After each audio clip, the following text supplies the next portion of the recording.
Greetings, everyone. Good morning to those of us from India who have joined this session on a Sunday morning, and good evening to Professor Mann. I think it's 7:34 p.m. for him right now. Thank you so much for agreeing to speak with us on a Saturday evening. So, welcome to yet another interactive session hosted by Caucus, the discussion forum of Hindu College.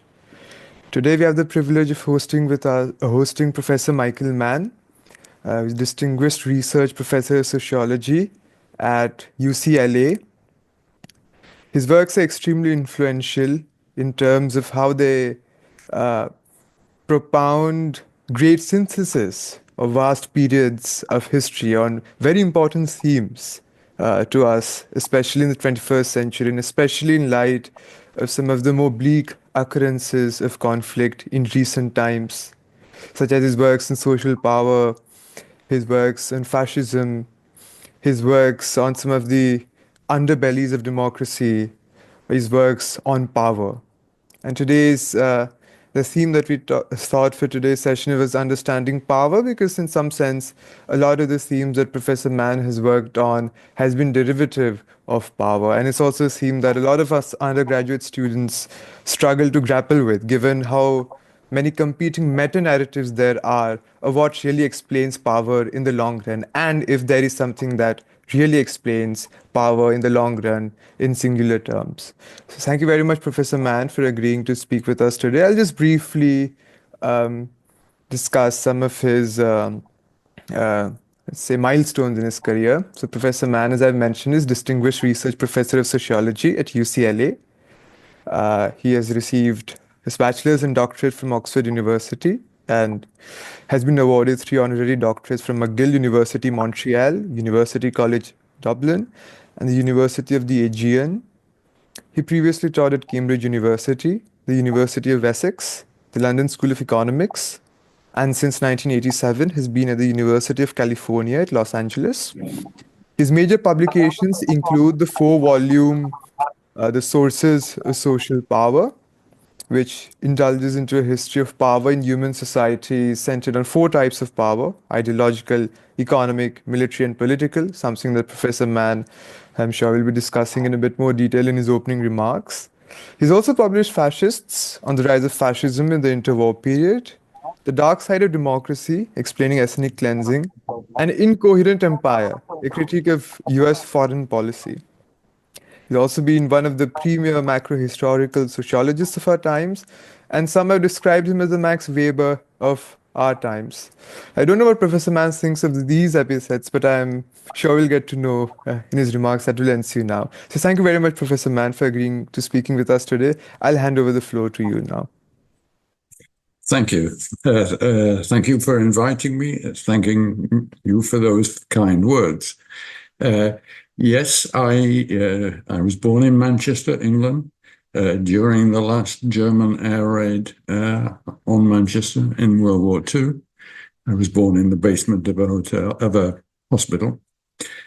I went to Oxford. I read history at Oxford, but I wasn't a very good student. I didn't pay much attention. And at the end of my 3 years, I had to decide what I was going to do with my life. And I thought, well, I'll do a training in social work. Maybe I'll be a social worker or probation officer. And I did that, and that's where I first encountered sociology. And I loved it. I was obviously a very good student suddenly. And I was offered a research job department. And for the first few years of my career, I worked on research workers in factories. Well, my first teaching job was at Essex University, and they asked me if I would teach the classical sociological theory course, which was compulsory, required for everyone. A standard classical sociology course, Marx, Weber, Durkheim, and others. And so I kept 1 week ahead of the students with the reading and managed to pull it off okay.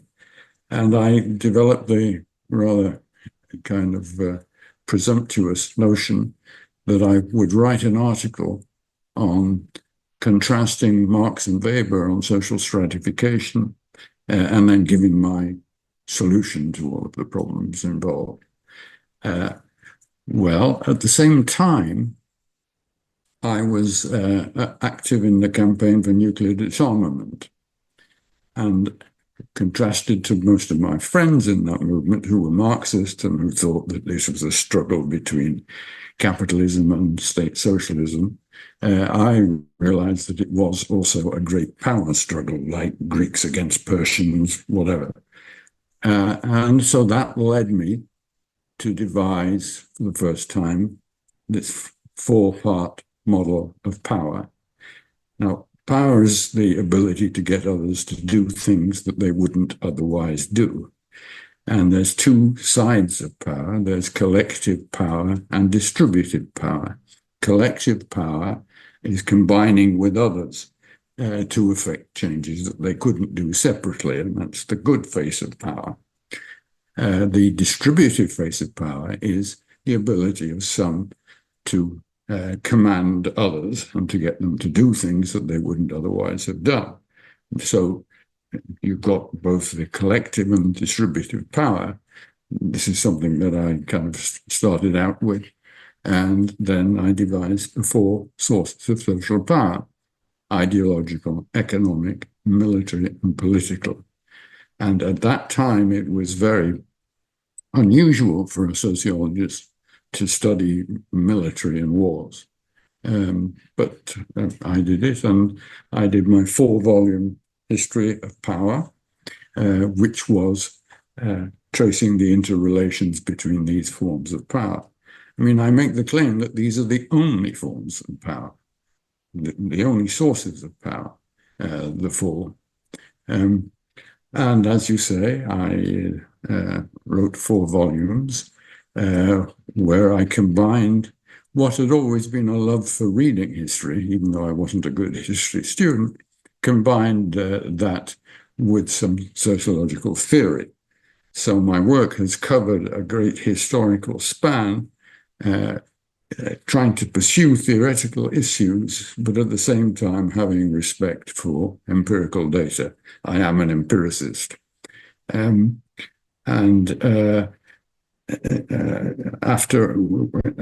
the first 3 volumes, I branched out into other subjects, into fascism,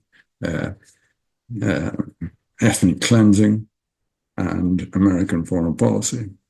And most recently, I have published a book on wars, the title being a takeoff from Clausewitz, whose famous title was On War, and I pluraled it to On Wars.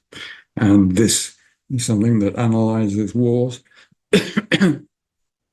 throughout history and across much of the world. That is not just Europe and the United States, but pre-Columbian America, China, Japan.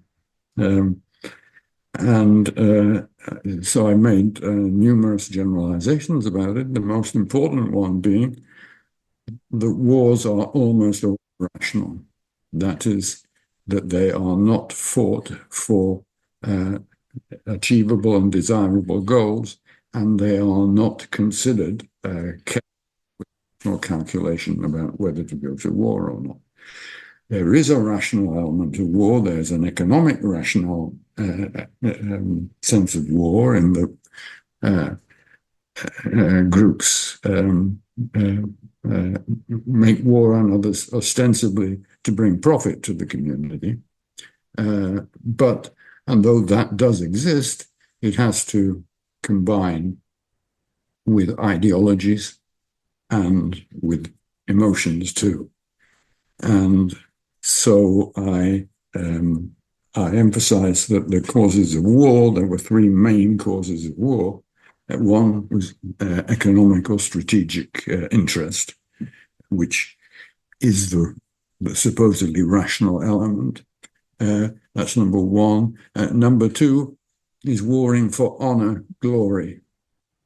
And number 3 is the actual pleasure of dominating others, which I think we can see these qualities in someone like Donald Trump, for example, who is now a leader, now given rules of monarchical succession and other kinds of rules. You have all kinds of characters becoming the decision makers. There are rational wars of self-defense if you have a plausible chance of winning, or at least defending yourself successfully. And that's the main form of rational war. But they are mainly irrational, and I chart this through history. Of course, it makes no difference. People are still making war, and one of the things that I show is that there is no significant decline in the incidence of war across history. And the 20th century was probably the bloodiest century of all, and we're seeing very serious wars at the moment in the world. I'm now retired, have been retired for several years, and I don't have any hobbies, so I'll carry on doing research and writing until I go gaga. So I think that's a brief introduction.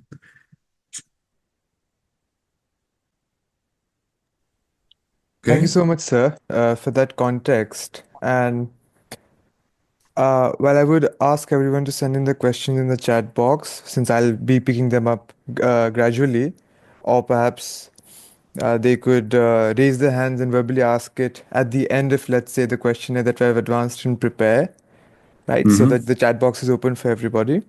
But in any case, Professor Mann, you mentioned how you started off studying history, and uh, you gradually then shifted, so to say, to sociology over the course of your academic career. I find that even today, despite, let's say, the intrusion of theory to some extent in historical courses, there is a distinct pedagogic divide in the way history is taught, and, let's say, how the social sciences are taught. That there's still an element of the humanities in how history is taught. How conspicuous was this divide, let's say, when you pursued your formal education between, let's say, history and when you switched to sociology? Well,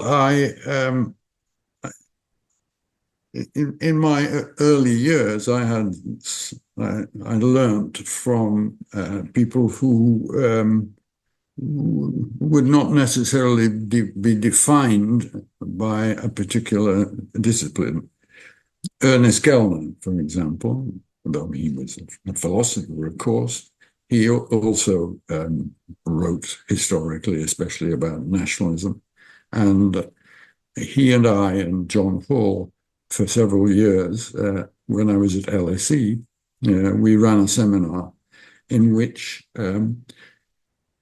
historians, archaeologists, anthropologists, whoever, who was prepared to generalize about their area of expertise would come and give a paper and talks. And so I actually encountered there a number of historians and archaeologists and anthropologists as well, who were interested in more general theories. So they do exist.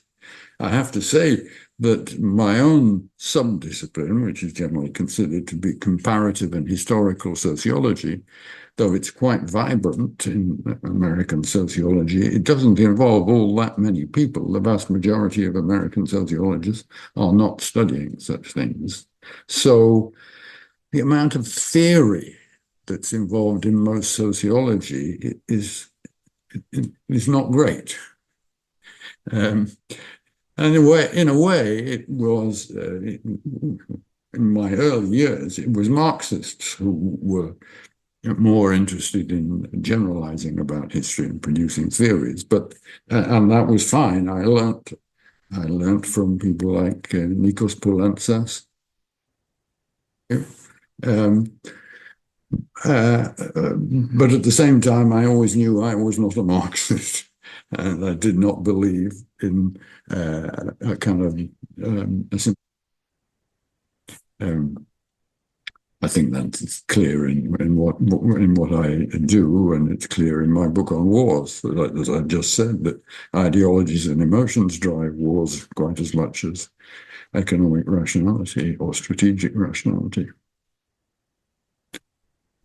You mentioned Polanzas. Could you, let's say, discuss, let's say, some of his theories of how the state was perceived, let's say, vis-a-vis some of the most simplistic or instrumentalist accounts that Marxists were very engaged with at the time?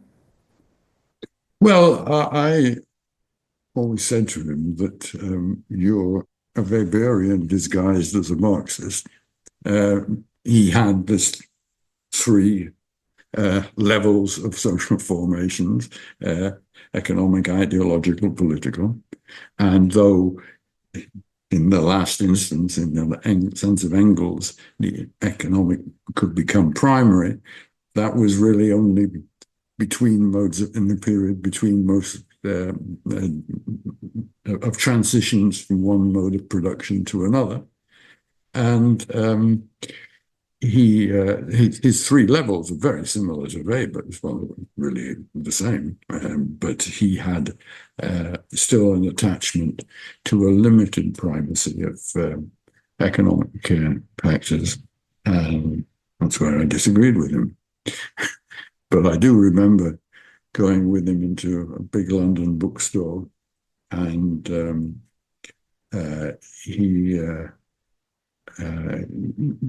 big display of books by Ralph Miliband, who was his enemy. And he looked around, and he then dumped them behind a table and found copies of his own work and put them on the table. So not all is serious. By the same, let's say, framework, to some extent, do you suppose that Gramsci was also someone who was, let's say, not Marxist, but only Marxian, and even that to a rather limited extent, in the sense of the sensitivity that someone like him possessed to non-economic factors? Yes, obviously, Gramsci was someone who was expanding a Marxist notion outwards to take account of other things.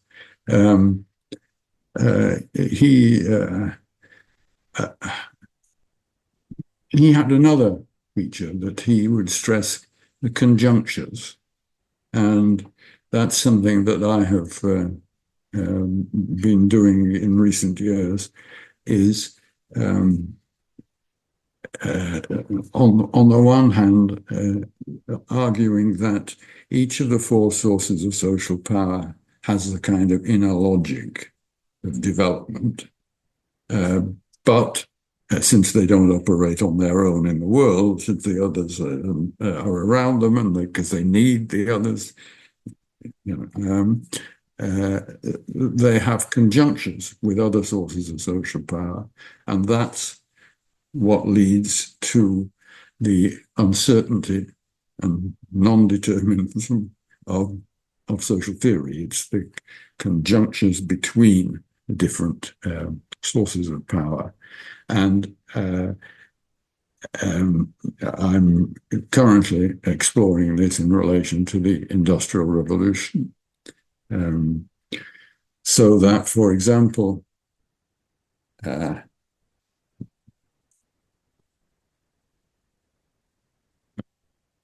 whether Protestantism encouraged capitalism or was it the other way around, right? So that in my analysis, the emergence of Protestantism, a logic of ideological power, religious power, it's a heresy, like Luther and Calvin produce heresies, like former religious figures in the Catholic Church. And if that was all that would continue, they would be suppressed. They'd be repressed like all the other heretics had been. That they were not owed to the kind of conjunctures between the emergence of Protestantism, geopolitical struggle between the small German state, which led to Luther being protected by Frederick the Wise of Saxony. And at the same time, it linked into the growing economy of the northwest of Europe, so that there is a transfer of power going on from the Mediterranean to the Atlantic, the Baltic, and that it's not, and in that conjuncture of different items, different forms of power, Protestantism does have an impact on the development of capitalism, which you can show from analyzing the inventors of the Industrial Revolution, half of whom were Calvinists in Britain, and their proportion of the population was between 5 and 7%, but they provided half of the steam engine and everything else that emerged in the Industrial Revolution, so that there is an impact of Protestantism on capitalism, but only as mediated by other sources. Okay. Another aspect of this is the role of military power.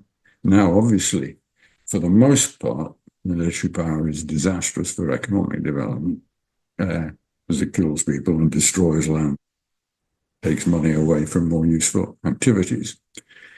If you win wars, it's less. If you fight naval wars, then your own territories are not threatened and your losses are not high. The losses in naval warfare are much lower than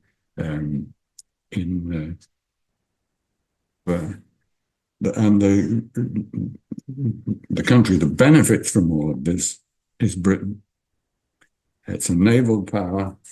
It goes and succeeds Spain, Portugal, and the Dutch, and the British Empire, trade with it, has an impact on the Industrial Revolution. So there is a kind of, war is normally very bad for economic development, but there are circumstances, unique circumstances in which that is not so. So indeed, to explain the Industrial Revolution, you have to bring in a little bit of military power as well as ideological power and economic power and political power.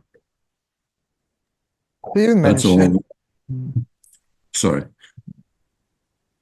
so you mentioned how there are conjunctures that determine historical outcomes.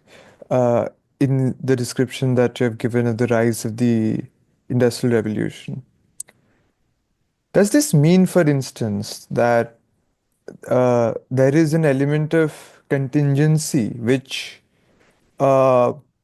is sort of tantamount to an open-ended future, the way a lot of the, let's say, the Enlightenment thinkers around the French Revolution thought of, that it's in our hands to make the future? Because even if when we talk about conjunctures, there are really only so many interacting forces, variables with their own natures, which can, let's say, interact in those conjunctures or in certain permutations that can produce, let's say, a particular historical outcome or choose from a certain set of historical outcomes. To what extent, therefore, can we do away with determinism? So is it, let's say, are historical outcomes determined to a certain extent or out of a certain set of outcomes? Or is there an open-endedness, or if so, to what extent is there contingency? Right. Well, of course, the vast majority of historians and sociologists are, they have multi-factor explanation. They try and bring in lots of things, and they also concede that there are accidents, or there's good luck, good fortune, and things like that. So you can't have a deterministic theory. And I accept that to a degree, but then I think that what I'm essentially doing is producing a quadrilateral theory of four factors and saying that the major events, major developments are explicable in terms of them. And of course, ideological power is something that does conceive very much of what is right, what is desirable, what is the future. Even though I'm not saying that ideologists rule the world, but to a degree. But of course, there's a limited, you can't really do counterfactuals. But say if the Spanish Armada had managed to invade England and convert it back to Catholicism and impose an authoritarian government, there might not have been an industrial revolution, or it wouldn't have been in England, and it would have been later from somewhere else issue. So you can't know that, but it has a degree of probability. And then again, I think there is one thing that's outside my four sources of power, and that is nature. And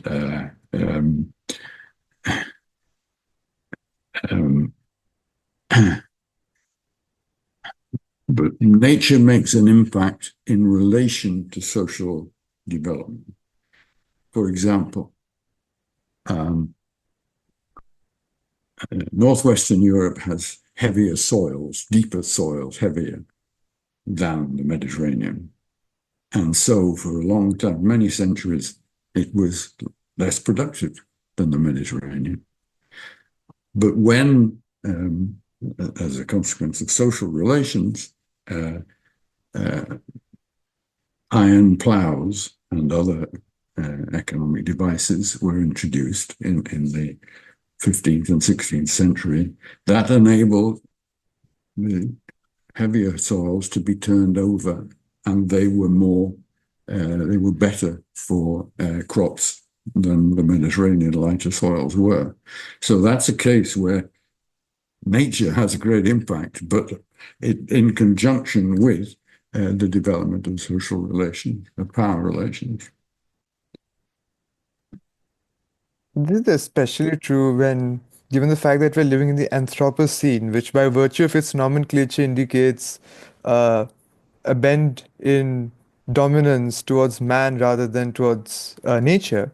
But while reading about prehistory, let's say before the advent of the state, if we look at theories of how, let's say, agriculture emerged, which also had a dimension of stratification from, let's say, when human societies were organized in the forms of hunter-gatherers to when kin relations on the way to the state emerged.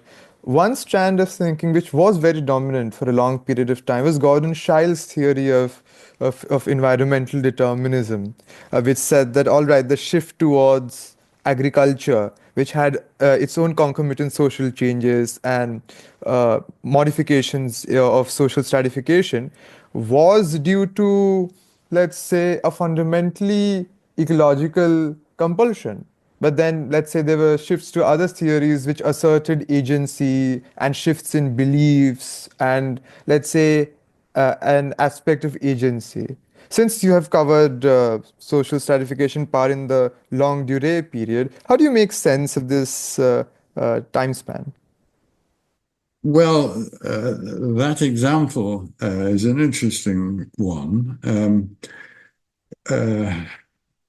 Agriculture, fixed agriculture, emerged only in river valleys which had uneven river flows, so that groups of people could channel these high floods into their fields and develop a surplus from that. Now we don't know anything about how this happened, but it almost certainly did happen.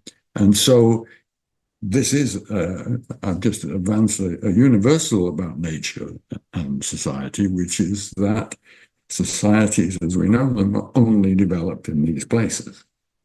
Okay? So there are, according to my reckoning, there are 6 pristine civilizations, that is, civilizations which grew in their own internal dynamic and were not influenced by previous ones. But one of them was, of course, the Indus Valley civilization. And all 6 were, when their monuments arrive, which is the measure we have for how advanced they are, sometimes as language, but obviously we can't decipher still the Indus Valley language. And when that emerges, they are the first societies which seem to have states, which have large marketplaces, and which clearly have religions, and have religions too.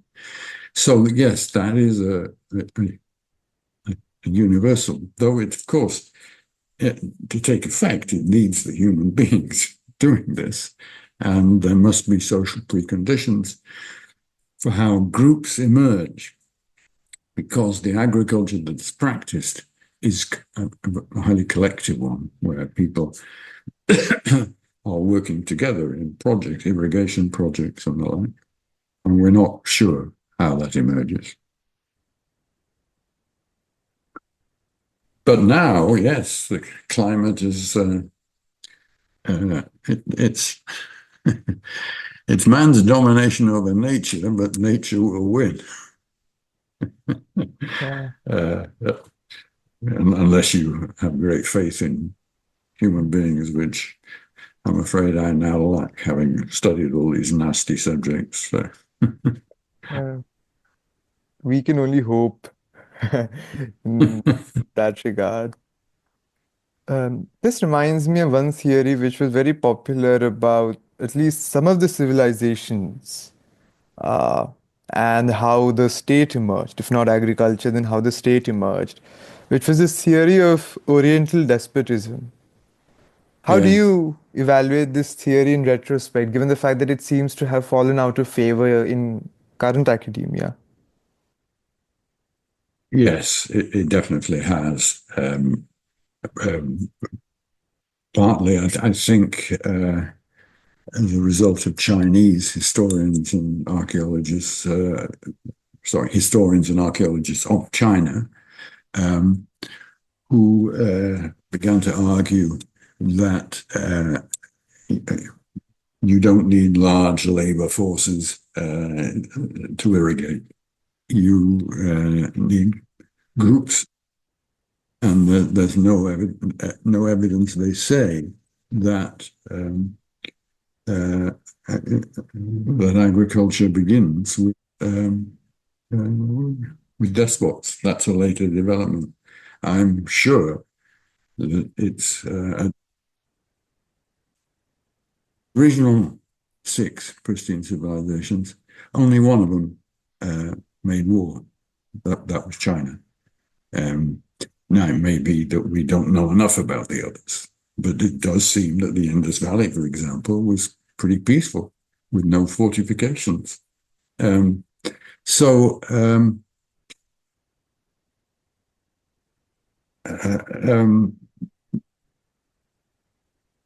the yes, so I think that despotism is not, as it were, originally there. I think it's a byproduct of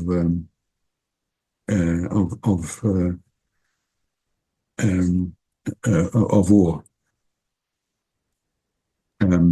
That is, that war requires larger numbers of people. It requires command, and that I think that war was responsible for many of the subsequent states, those that one might want to call a despotism of one kind or another. Though, of course, I know that there were other routes as well. And the one that anthropologists like is storehouse, that you store the grain for next year, and control over the storehouse is something that gradually builds up into a state. And that is plausible, but we don't know.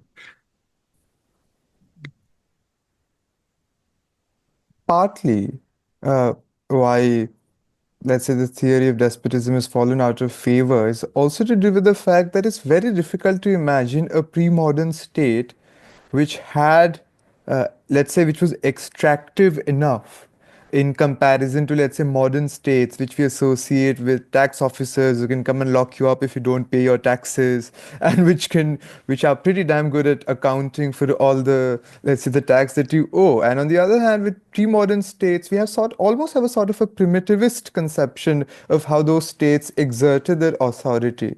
To what extent would it even be possible for a pre-modern state to say, let's say, you owe me 50, let's say you owe us 50% of your produce, and if you don't, let's say, uniformly submit it, we are going to arrest you, let's say, for tax evasion. To what extent was economic coercion even feasible in pre-modern contexts? Well, you have just reproduced the argument of what is my most quoted paper, the one that distinguishes between despotic and infrastructural power. Despotic power is my right to say, you do this, you do that. And if you're within sight, I can probably compel you to do that. Infrastructural power is the ability to actually get rules, orders implemented across the land.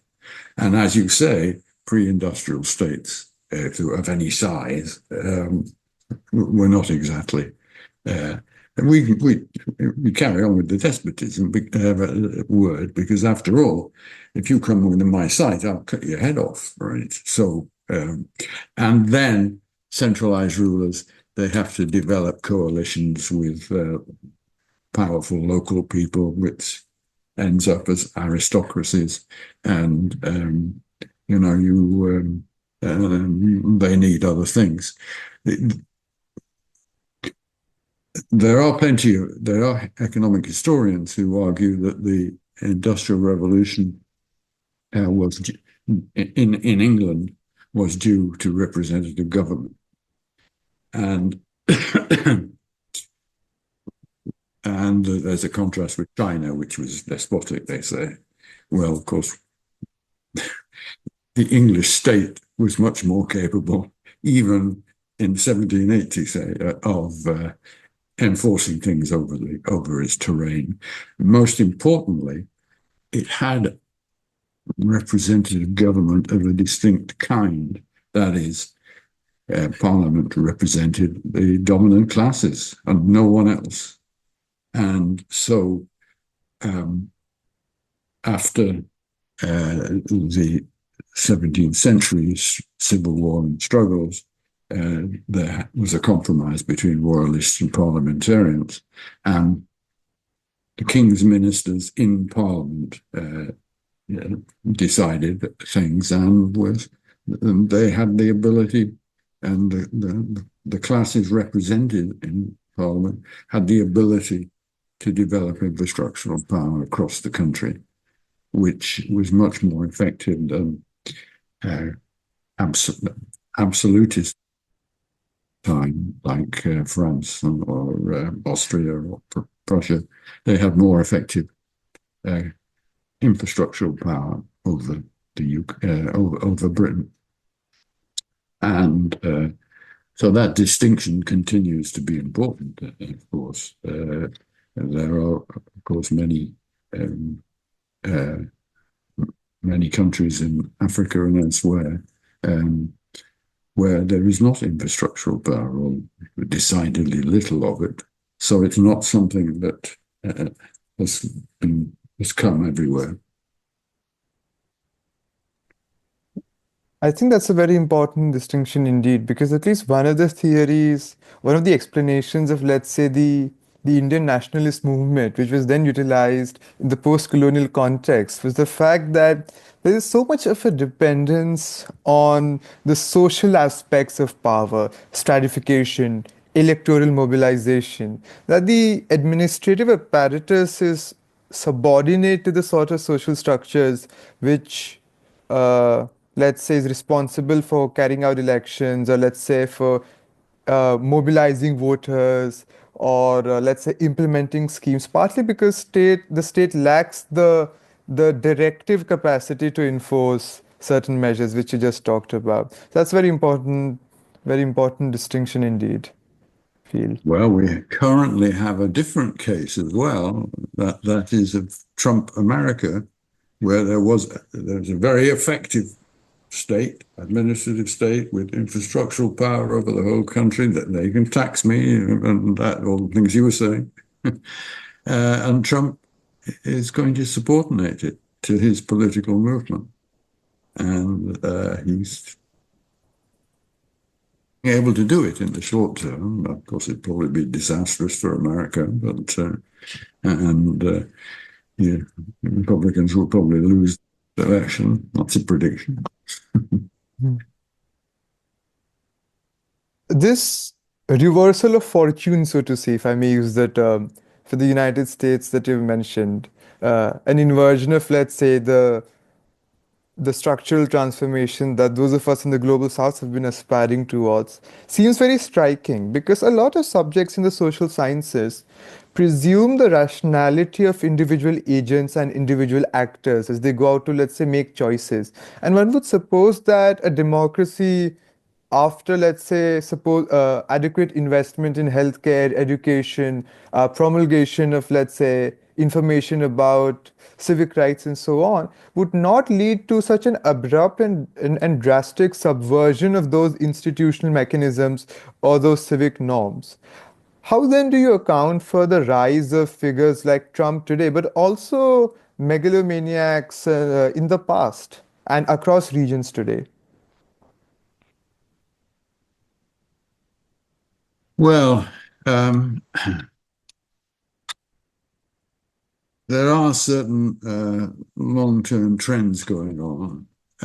One of them is the hollowing out of social democratic movements who don't have a clear notion of what they want to do anymore and are losing votes in most European countries and, of course, in the United States. You can't call it social democratic, it's called liberal here. But and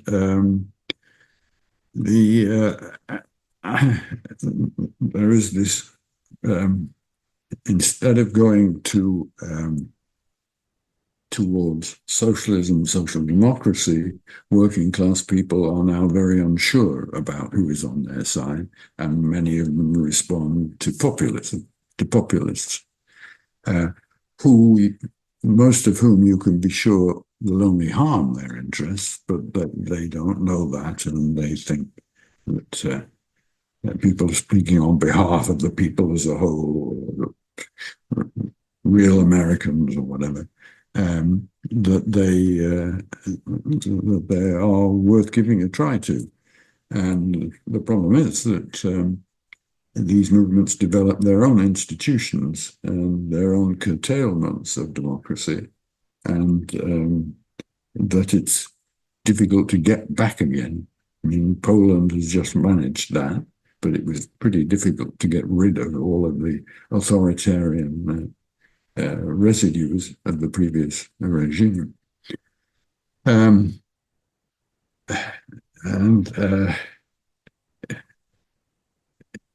I think one thing behind it is that the working class no longer really exists as a force in itself, as a political force in itself, because there's a decline of labor unions, there's a decline of large factories, of the things that used to be the core of leftward movements. And this is very damaging because it makes working class people um, vulnerable to political messages at a broader level. And what with the internet and the various social platforms and everything, they can be they're subjected to very many influences, which labor unions and kind of leftist religious groups can no longer provide. So there are reasons, um, both economic and political, ideological too. Uh, we're talking about less developed countries. We have to raise often.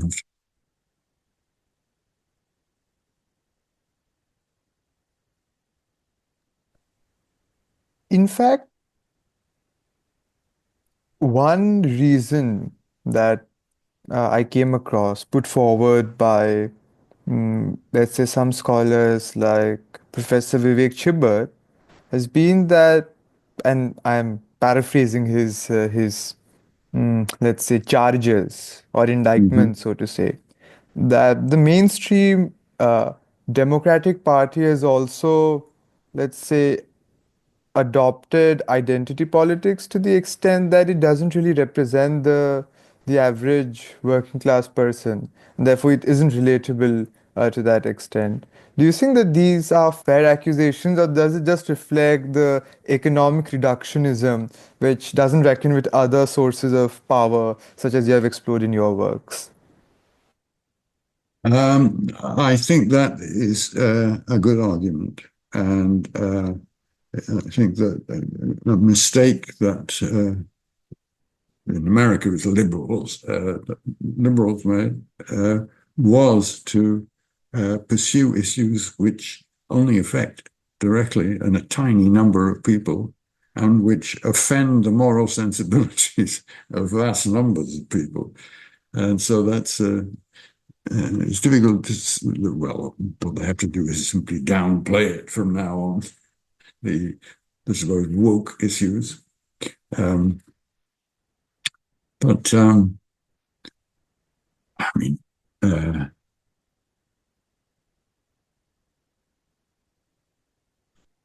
think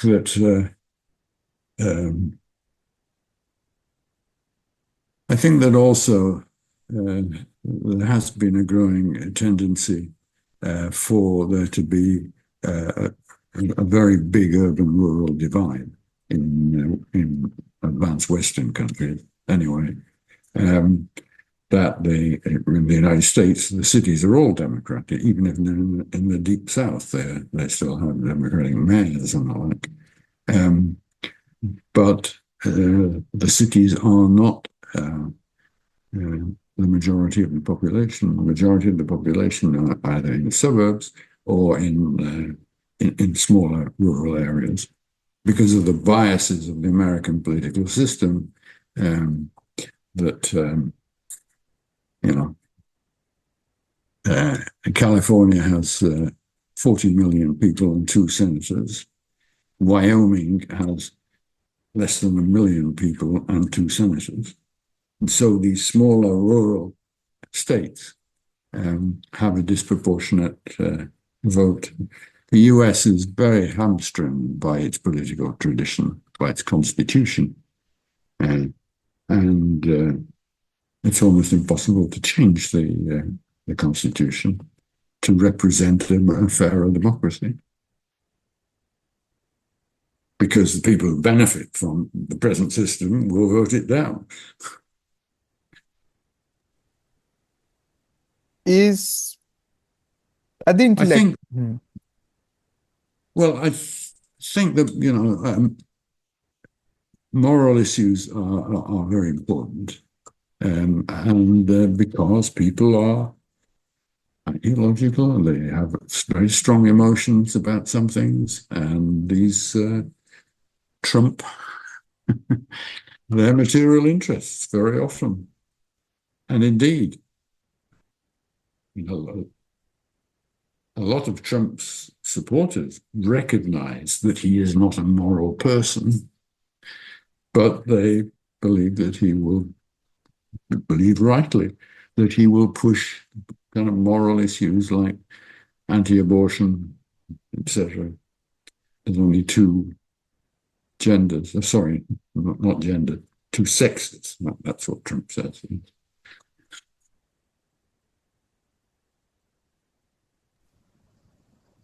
Is this yet another, let's say, proof of how viewing rationality in purely economic terms is a fallacy that feels like, let's say, economics tend to make? Um, Classical economics, neoclassical economics, has a certain power, and this is what I meant by saying that there's a kind of inner logic of development um, within each source of power, and to a degree there is. And so, but it's very imperfect, partly because, well, mainly because people are not actually rational. Uh, but uh, working on the Industrial Revolution, the good economic historians of that period, one of them is Mokia, who's done the term for you, yes, that they recognize that the economy cannot explain everything, and they will say in a couple of sentences, of course, the scientific revolution and how it influenced things has to be considered, or in the case of Robert Allen, who's done a very formidable job on the economics of the Industrial Revolution, he says in a sentence, of course, international trade was far from peaceful. It was involved in a great deal of imperial power, but that's it. He doesn't go into it at all. So he gives an economic explanation, which is not quite right. And people have pointed out that it's not quite right. But this is the problem of disciplinary boundaries, that economists are, of course, very smart people. They and they are aware that their theories don't explain everything, but they don't do too badly. That's what they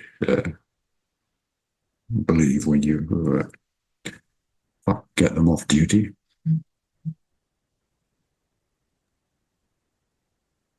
We did host Professor Mokir earlier for a session on the cultural foundations of economic prosperity. And my very first question to him was whether he agrees with, let's say, someone like Polanyi, who attributes a certain degree of embeddedness to economic activities, especially when, let's say, dealing with the inner propensity to trade.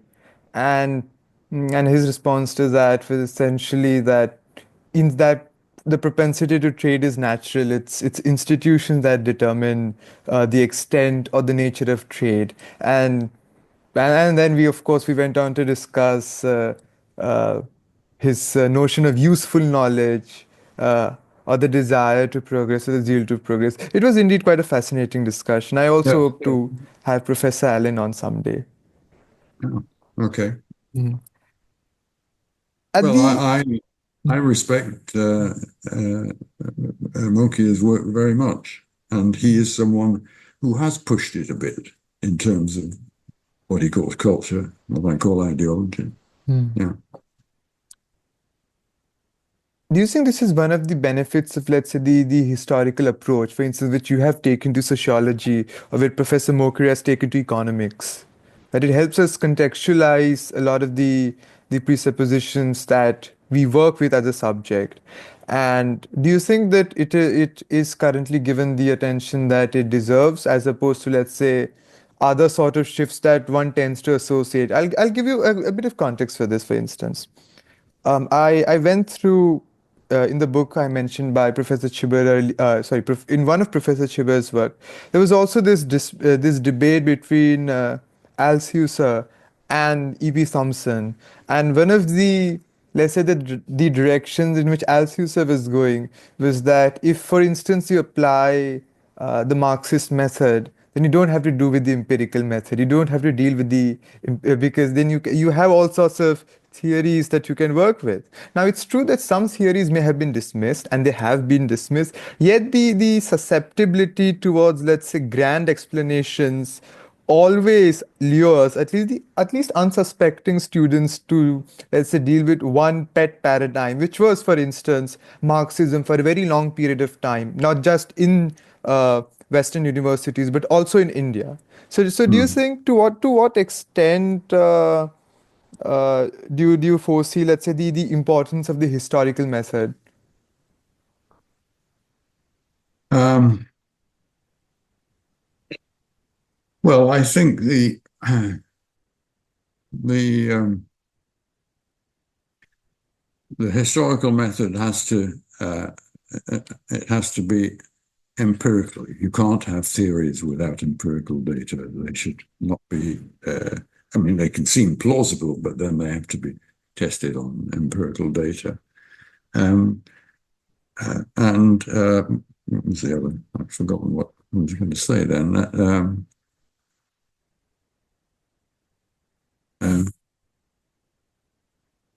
Sorry, I've lost my train of thought there.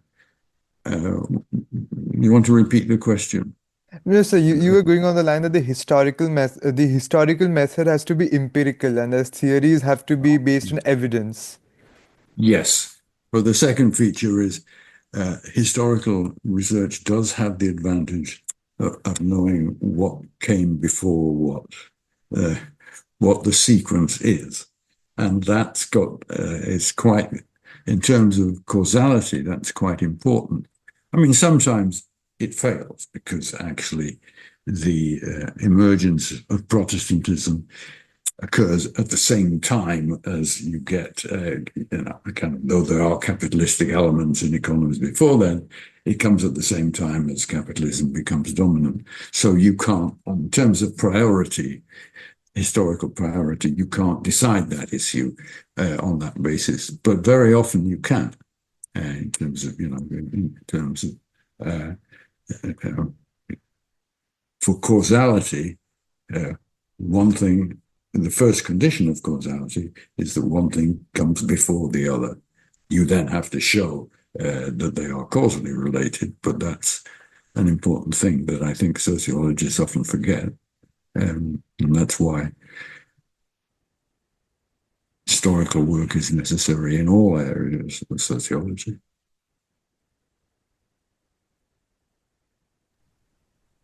At the same time, I think I don't know to what extent this controversy may have been influential to the history pedagogy, but there was this famous dispute between E.H. Carr and Geoffrey Elton on the nature of history. To what extent did you perceive it while you were studying history at the undergraduate level,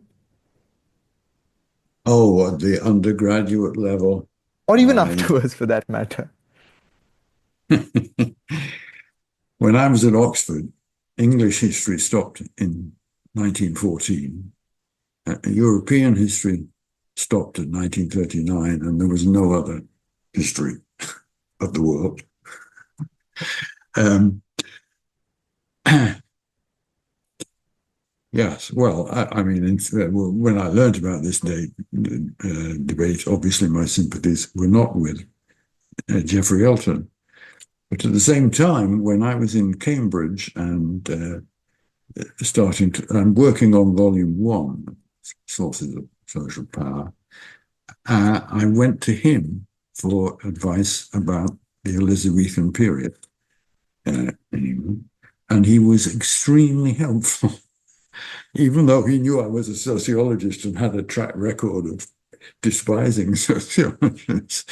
Um, but you need a combination of theory and empirical data, and the empirical data has to support the theory. If it doesn't, the theory is no good.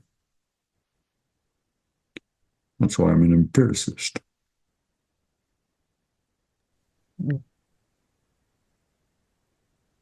Do you think, or how do you evaluate the in line of let's say your defense of empiricism, how do you evaluate the quote unquote cultural turn which several social scientists have adopted, but also at least as many have denounced in academia over the past few decades?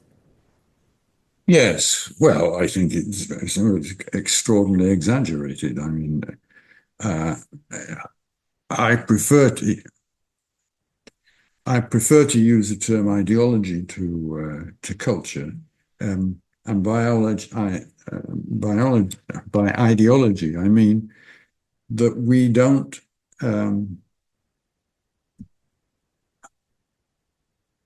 our knowledge, even if it's called scientific, does not cover everything.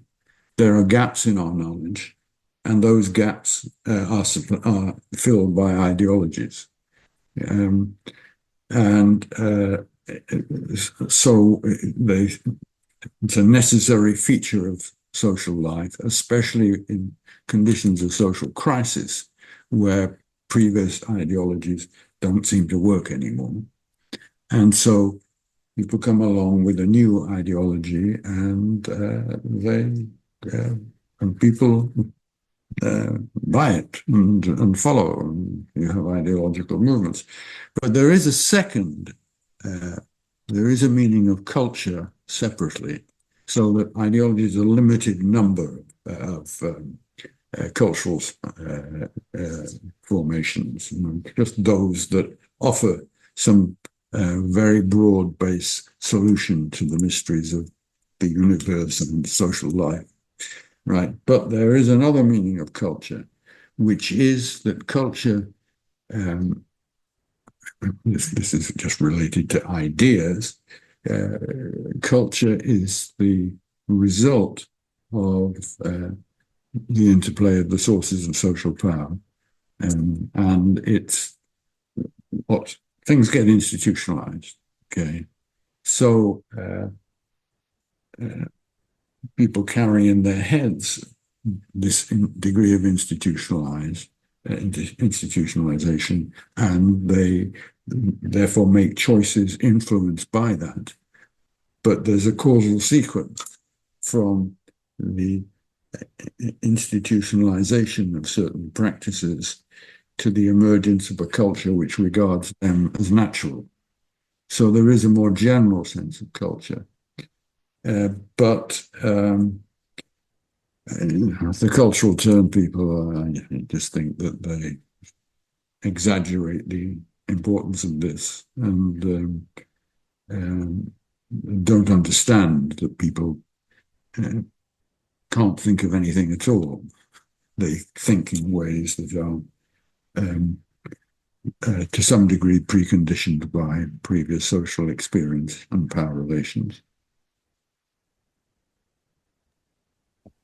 So now, since we have crossed the 1 hour mark, I'll move to a couple of themes before we take the few questions that are there in the chat box, um, such as military power. And the one thing that struck out to me was the fact that you were deeply involved in student activism, or I mean, academic activism in general, because I think protests against the Vietnam War, not just in the United States, but also in the United Kingdom, were had really caught on by the times you entered academia. I have also noticed something about another academician who has written on war, uh, a Greek historian, the late Professor Donald Kagan. And he also had a theory or an approach to war. And what really struck me is that there are normative tendencies or leanings also have some sort of an influence on, let's say, the way we think of war. So, for instance, Donald Kagan had written a book with his son, While America Sleeps, if I think, which is sort of increased defense spending because we are under threat. So there is a set of normative presuppositions or tendencies that condition his approach to war. At the same time, in your case, was the fact that the United States were or the Western world in general was entering into unjust wars in some parts of the world, which did cause quite a bit of suffering. Drawing against this backdrop, could you tell us a bit about how you have grown to approach war over your academic career, such as in your more recent works as well, in taking into account some of the more recent conflicts? Well, I was a kind of conventional non-Marxist leftist who favored peace over war, and so generally favored reduction of armaments, international negotiations, etc., etc. And I'm still in theory that, but um, that societies are not necessarily like that. And we were living in an unusual period where there were no wars between advanced countries and a kind of nuclear balance of power, which made war luckily almost unthinkable. And we never did experience it. And that was an unusual period. And we ignored or most intellectuals ignored uh, the extent to which wars were occurring all over the world in less developed countries. But now we've been confronted by a Russia which is aggressive and imperialist. In fact, Putin has compared himself to Peter the Great, and he wants to, at the very least, recapture the territories of the Tsarist Empire. And similarly, in China wishes to recapture the dominance of the Qing dynasty and including domination of the South China Sea.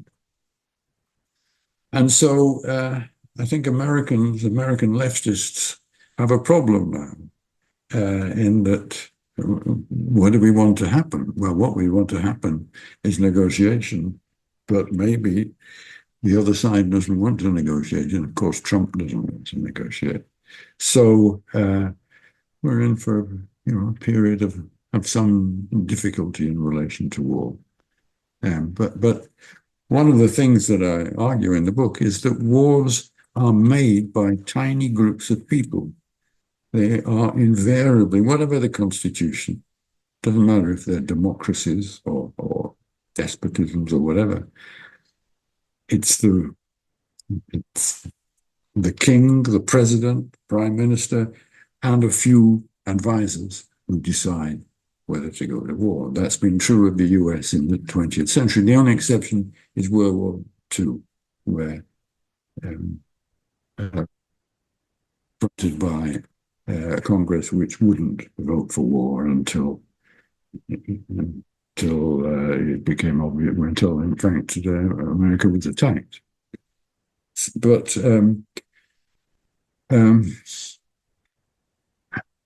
there is after 9/11, 2001, there was an act passed, title I can't quite remember, but it authorized the president to declare war if there was a major threat and to the United States. And that clause has been, this I do remember, that clause has been put into place 47 times in 23 countries since 2001. And so you have, in practice, wars throughout the ages, really. I mean, occasionally there are wars involving mass mobilization before, but normally what happens is because people are so little interested in foreign affairs, They no notice of foreign affairs. They're imprisoned by their own society. They know nothing. They only have the word of their rulers threatening us. And so they rally round and they support it.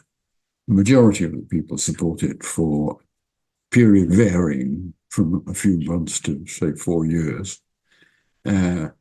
Eventually, most of them have had enough, and that's when peace is made.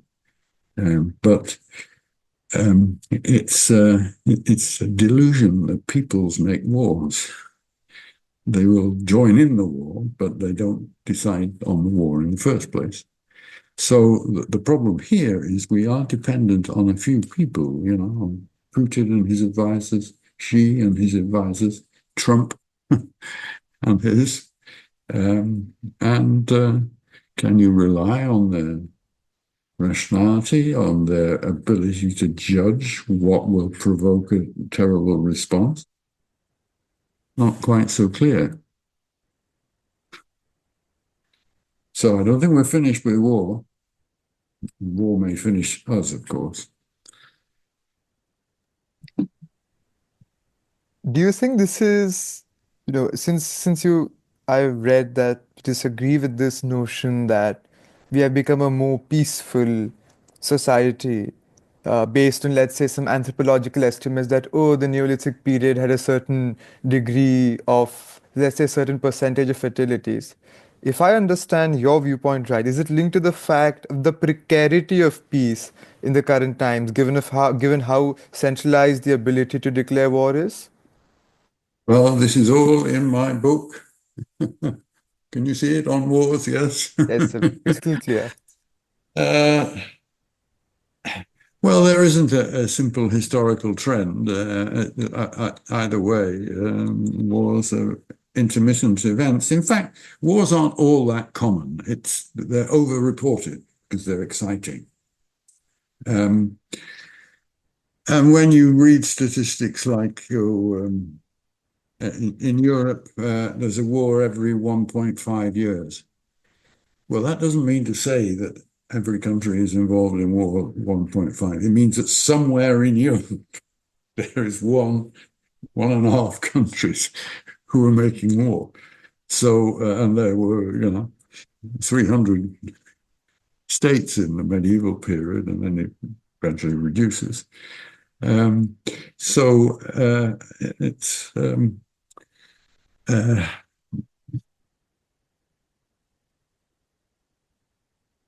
yeah, I think war will remain with us, unfortunately. And indeed, I didn't quite answer the question. Perhaps there should be, Europeans, I think, for example, should put more money into defense because there is an obvious threat on their border. The United States, it's not so clear to me that there would be an interest. It seems to me that the United States should recognize that China is going to be at least an equal power in Asia, perhaps the dominant in Asia. Of course, India has things to say about that, but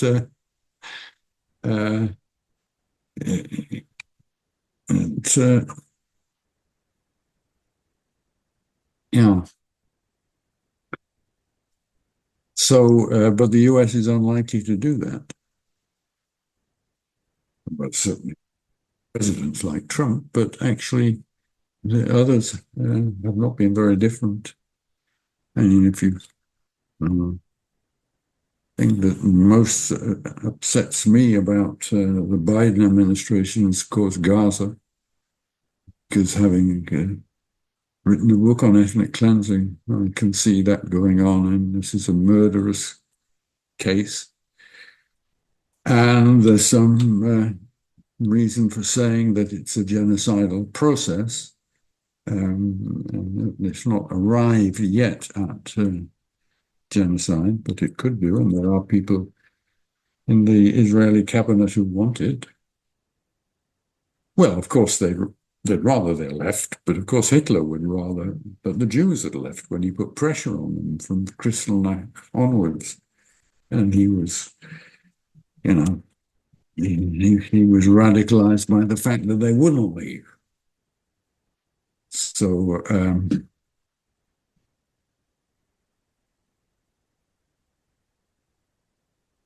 no, but I think it was Himmler proposed settle the Jews in Madagascar.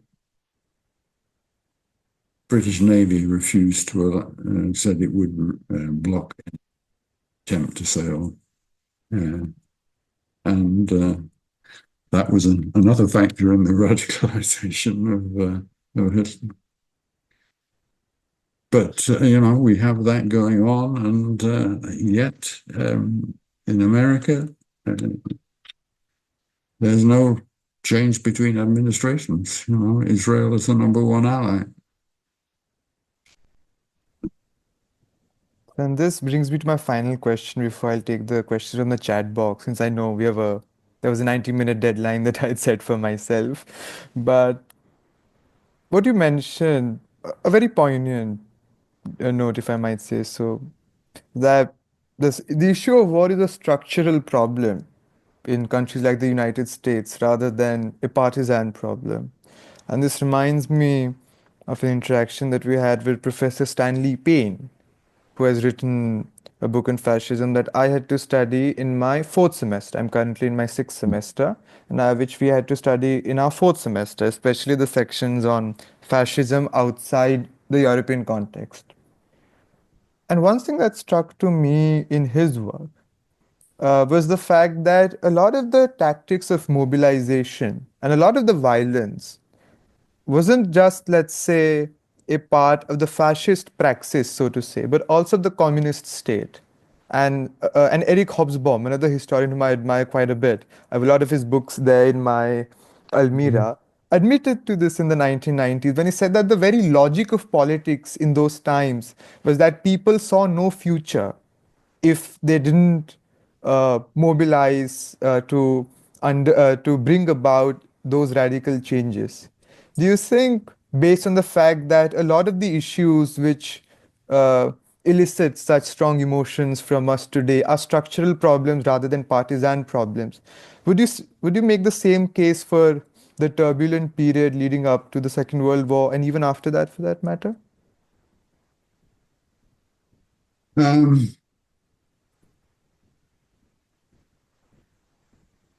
Well, of course, the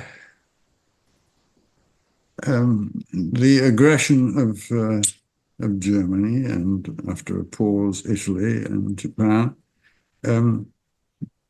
did come partly from their ideology, the belief that the superior form of society could only come through martial values.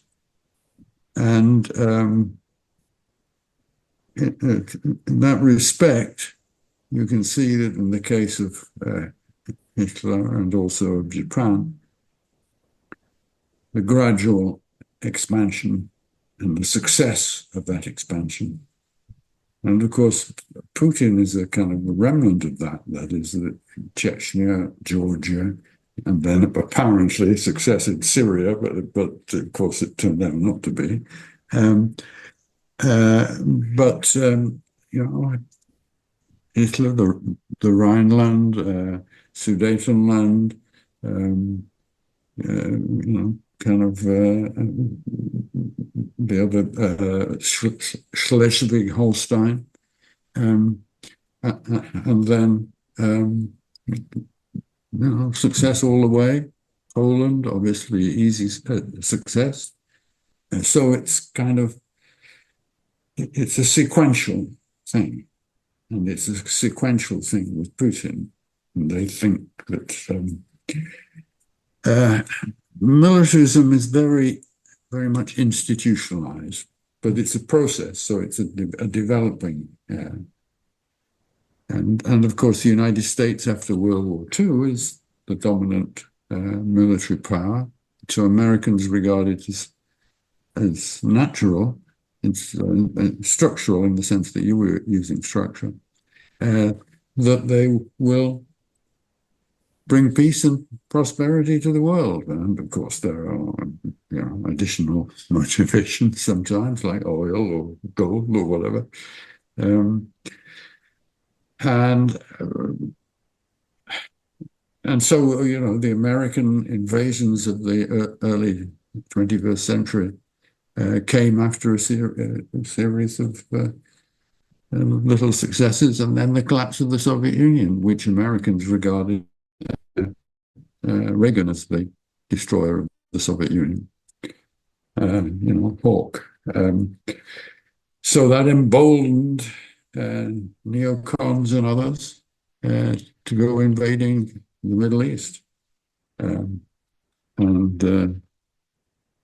very foolishly, of course, as I argued in my book, which I wrote just before the invasion of Iraq, where I made it clear that this was no longer the age of empires, and that empire consisted of when the European power goes in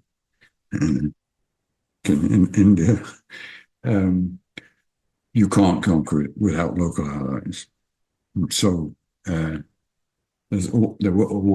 every British advance, every French advance, etc., was that you could recruit local allies because there was no nationalism.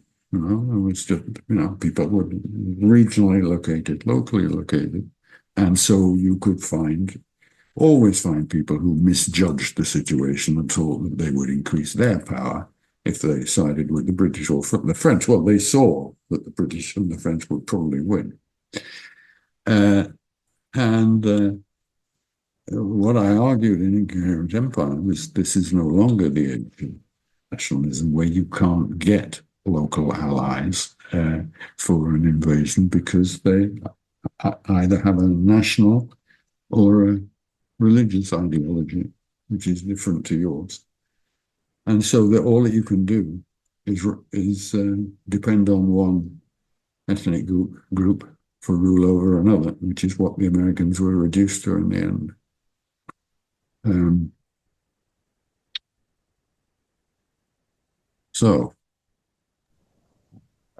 Right, sir. So there are two questions in the chat box. I'll read out one of them, but the other one is from one of my professors, and she'll be able to ask it verbally. So, Okay. Gitika ma'am, could you unmute? I've sent you a request to unmute if you're here right now. Just a minute, sir.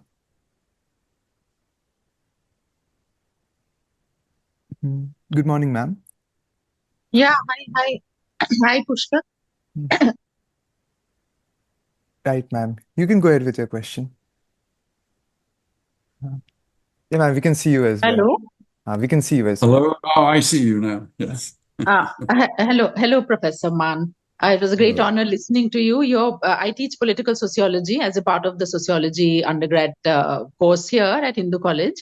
And your work, your magnum opus, in fact, Sources of Social Power, has been one of the mainstays of the undergrad syllabi here. So my question is actually something, because see, the point is that, your work has greatly enlightened us about the macro structures. Even when you talk about the four kinds of power, like economic, political, ideological, and military, what we see today, in a way, is the coming together. Coming together of all of these. When you think about also, authoritarian governments everywhere. Now, I have two questions actually. One is, first of all, how do we think about resistance? Because when we think about power, we really have to think about resistance in some ways. So that is my first question.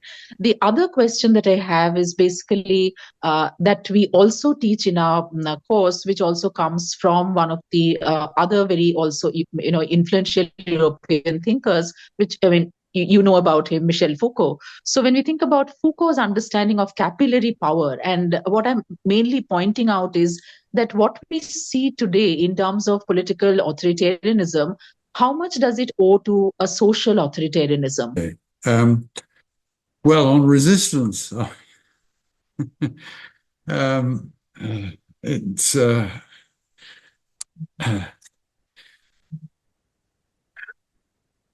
authoritarian regimes don't last forever. But apart from anything else, they have a succession problem because it's not like monarchy where you can, you know who the successor is. I mean, it can produce disputed successions, but so, and also they actually have to produce some results. And if they don't, then alternatives will be heard. But obviously, the key to any resistance movement is presenting a plausible alternative and one which will have mass appeal. So I can't really speak for India, but now in the United States, what the Democratic Party has to do is to largely forget about all the woke issues which benefit Trump and point out that economically Trump's regime favors the rich. He stuffed his entire administration with the rich, etc. And you've got to kind of compete on the main reason that you lost before. Now, I'm not sure what you mean by social authoritarianism, with preceding political authoritarianism. What did you mean?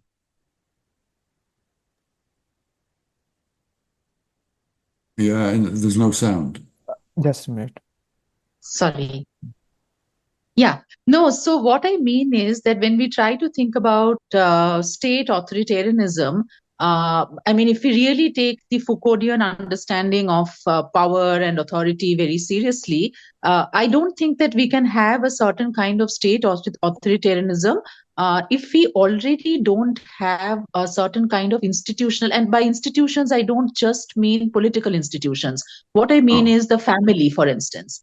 So when we try to think about the family, what is is there authoritarianism within the family? And we know that there is.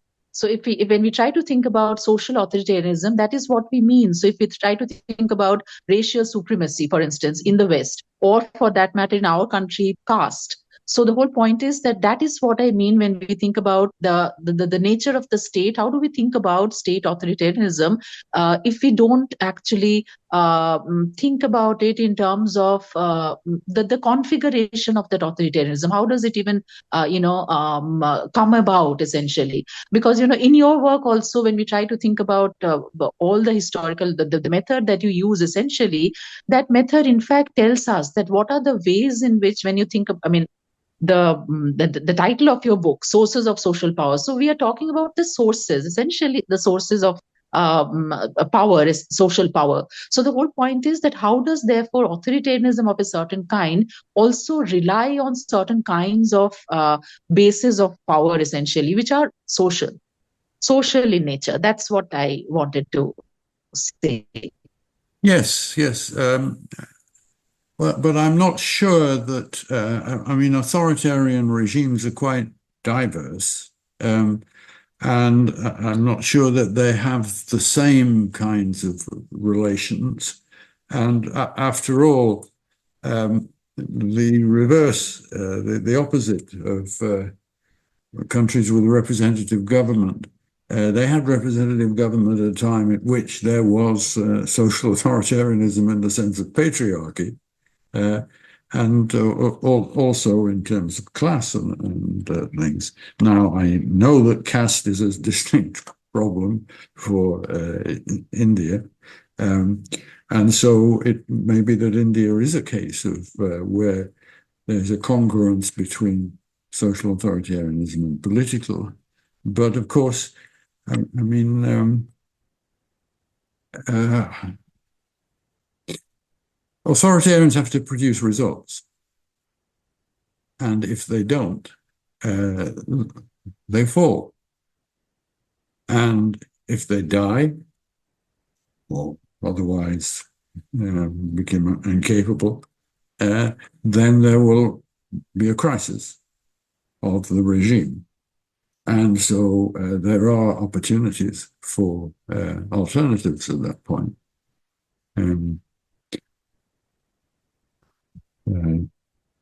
I've never been an admirer of Foucault, I'm afraid.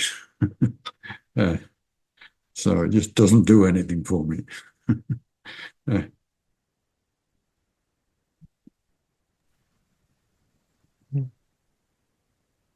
Dr. Day, do you have any follow-up?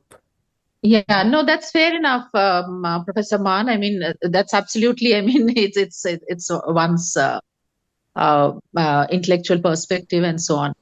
So yeah, but the interesting point that you make is that we have to. Authoritarian regimes have to produce results essentially.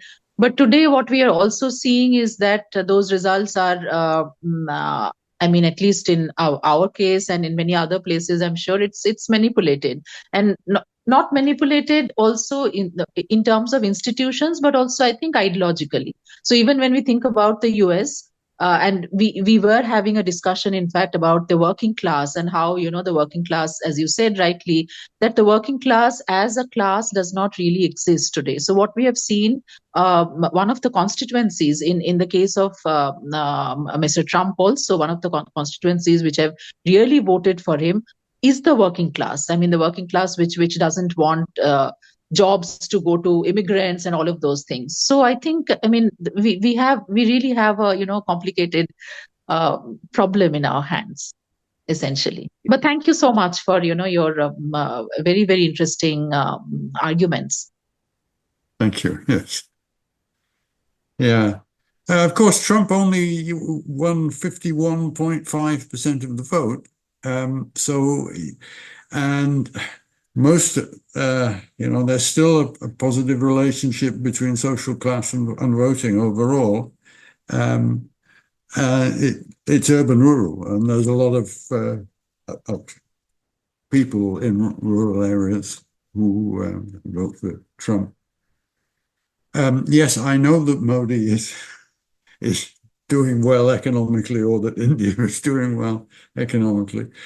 And I hate to say this, but through the period from 1920 to 1940, the Soviet regime did very well economically. But it didn't have the highest growth of the period. That belonged to Japan, which also became authoritarian in that period.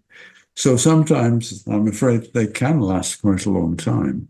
And of course, World War II strengthened the Soviet regime and produced the end of the Japanese regime. But it's as the final question for today's interaction, which really draws upon the previous question by Dr. Day. It's about how do you see globalization and, let's say, movement across countries as impacting traditional power structures within communities? So not just, let's say, caste in India, which you mentioned, is certainly a unique case of the convergence of social authoritarianism, but also about and political authoritarianism, but also about other countries. How do you view globalization? Well, I think the globalization, there's two slightly contrary things about it. On the one hand, the global organization of capital has clearly outflanked the nation state. And so the obvious reason why leftist parties in the advanced countries were faltered is that when they impose redistributive policies, there's capital flight. And that still intimidates the British Labour Party, for example. And Starmer is obsessed by the potential capital flight. Now, that's on the one hand. On the other hand, what Trump is doing is resurrecting the nation state. It's very curious. I mean, almost his entire administration, the senior parts of it are bankers, or financial investment advisors and the like, who are very globally oriented. At the same time, as he's producing an extremely nationalist economic policy. And these tariff wars are just beginning, but they are actually happening. So, well, obviously, the vulnerability of countries depends a lot on the precise configuration of capitalism in their area. And of course, China offers some alternative, though getting into debt to China is not good news. But the major economies, the major powers in the world, United States, China, Russia, they're all are increasingly authoritarian and are, in a way, it's a mixture. They are defining parts of global capital at the same time as they're resisting global capital. So I think that in the past, I wrote articles in the 1990s on globalization in which I was a little skeptical of globalization, but I think that those processes have furthered.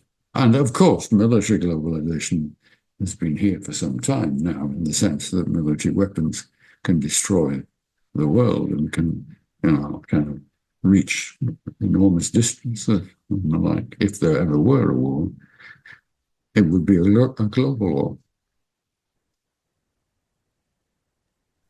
But the nation state is still quite important, and it's important for economists because it's overwhelmingly the main source of data. And national economics, what economists depend on. So it's quite curious that all these neoclassical economists are dependent upon the data of states. It's certainly an interesting epistemological paradox over there. And I'm very glad that today I think we have covered the period preceding the Neolithic Revolution right up to globalization. So it has really been history in the longue durée, besides discussing the numerous facets of your work. So thank you so much, Professor Mann, for spending so much time. I must also apologize for exceeding it by a couple of minutes, but then this is something all the previous experts we have hosted might indict me for. So I'm indeed very grateful that we've been able to exceed the time slightly. Thank you so much for agreeing to doing this on a Saturday evening. Thank you so much for your time. Thank you. Thank you for your questions.